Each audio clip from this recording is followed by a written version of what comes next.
ஒரு வீடு கட்டும் தொழிலாளி என்ன பண்ணுறான், தனக்கு ஓய்வு வேணும்னு முடிவு பண்ணிவிட்டு தன்னோட முதலாளிகிட்ட போய் சொல்கிறான், ஐயா எனக்கு இனிமேல் ஓய்வு வேணும், என்னால் வீடு கட்ட முடியல, நான் இனிமேல் என்னோடய குடும்பத்தோடு நான் மகிழ்ச்சியாக இருக்க போகிறேன் அப்படின்னு சொல்லி ஓய்வு கேட்குறான் அந்த தொழிலாளி.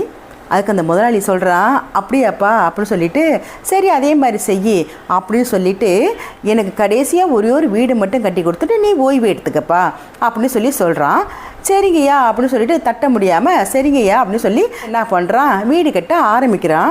எப்படி வீடு கட்டுறான்னா, ஏதோ தண்டத்துக்கு அறகுறையா ஏனோ தானோன்னு கட்டுறான் அந்த வீட்டை. அவனுக்கு அந்த வீடு பிடிக்கவே இல்லை. இந்த மாதிரி ஒரு வீட்டை அவன் இத்தனை வருஷத்தில் கட்டினதே இல்லை. அறகுறையாக கட்டி அந்த வீட்டை கட்டி முடிச்சிடுறான். கட்டி முடிச்சுட்டு தன்னோட முதலாளியை கூட்டு அந்த வீட்டை காட்டுறான். இப்போ அந்த முதலாளி என்ன பண்ணுறான், வீடை சுற்றி பார்க்குறான். வீடை சுற்றி பார்த்துட்டு என்ன பண்ணுறான், தன்னோட கையில் இருந்த சாவியை வீடு கட்டி கொடுத்தானே அந்த தொழிலாளி கையில் அந்த சாவியை கொடுத்துட்டு, இப்போ இந்த முதலாளி சொல்கிறான், நீ இத்தனை வருஷம் என்கிட்ட வேலை பார்த்தில்லப்பா, அதுக்காக தான் இந்த பரிசு, இந்த வீடு உனக்கு தான், இந்த நீ வச்சுக்க அப்படின்னு சொல்லி இந்த சாவியை கொடுத்தாரு அந்த முதலாளி. இந்த சாவியை வாங்கின அந்த தொழிலாளிக்கு ரொம்ப அதிர்ச்சி ஆச்சு. அந்த வீட்டு சாவியை வாங்கினோன்னே அவனுக்கு சந்தோஷம்தான், சரி இந்த வீடு நமக்கா அப்படின்னு சொல்லி சந்தோஷம்தான்.